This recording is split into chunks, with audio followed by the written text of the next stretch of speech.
de la part du Seigneur. Alléluia. Continue. L'homme de Dieu retourna avec lui.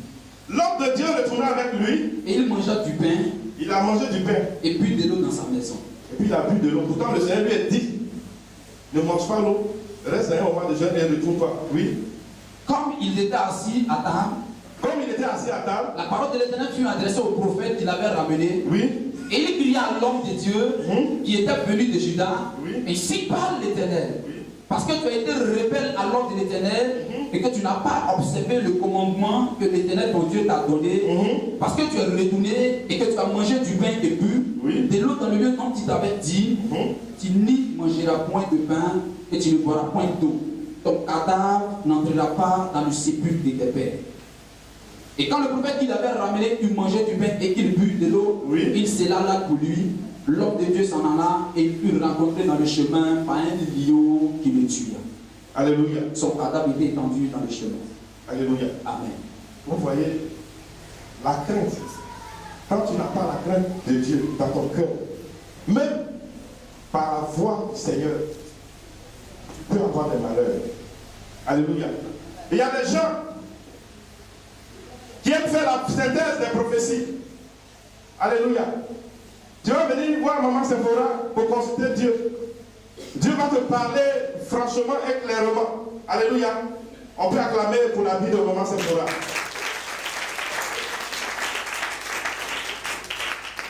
Bien aimé, le dimanche passé, il y a un monsieur qui avait été invité depuis le 6 au temps de la sortie des enfants, qui a rendu un témoignage. Il dit, maman a dit le 28, il y a un malheur qui va m'arriver. Mais Dieu a vu son cœur et Dieu va déjouer cela. Mais ce 28-là, il y a quelqu'un qui va tomber. Alléluia. Il a suivi à la lettre. Lui-même, il a dit avant même de venir même à l'église, il ne voulait même pas. C'était comme on l'avait forcé. Et il est venu, quand il est arrivé, il a été béni.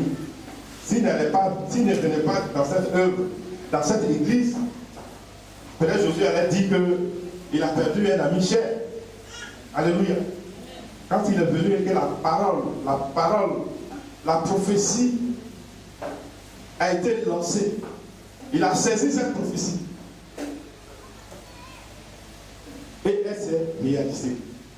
Le 28, il a rendu témoignage ici que son grand frère de même père est décédé depuis la France. Parce que c'est lui qui devait normalement mourir. Il est venu rendre témoignage de l'exactitude, de la ponctualité de la prophétie. Alléluia. Bien aimé, il y a des prophètes. Alléluia. Il y a des prophètes et des prophétesses. Je vous ai dit ici, s'il y a 10 prophètes, qu'on veut choisir en Côte d'Ivoire ici, si on veut choisir un prophète, ou bien une seule prophète, je choisis Maman Sephora. Bien aimé, je l'ai dit haut et fort. Pas parce que ma maman est assise à côté de moi. Non. Je prie avec elle. Matin, midi et soir. Et j'écris les prophéties. Et cela arrive dans le moindre détail. Amen. Alléluia. Alléluia. Amen.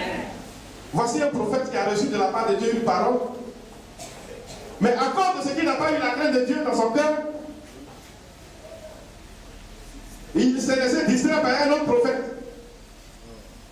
Et lui dit, ainsi parle l'Éternel. Il a donné la parole. Et il a fait le contraire de ce que Dieu a dit. Quand il a pris l'autre chemin, il a été tué par un lion. Bien aimé, faisons très attention. Nous qui aimons comparer les prophéties, nous qui aimons faire les analyses des prophéties, nous qui aimons faire la synthèse des prophéties.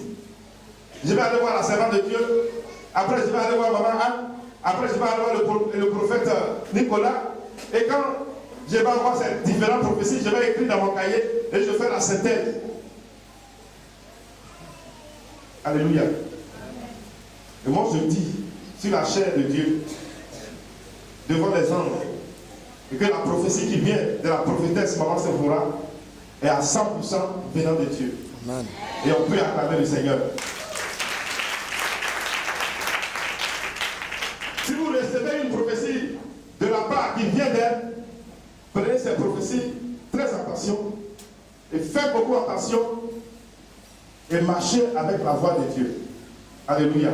Ne soyez pas dans les synthèses. Que le Seigneur nous bénisse. Bien-aimés, nous sommes toujours dans les inconvénients. Alléluia. Lorsqu'une prophétie est lancée,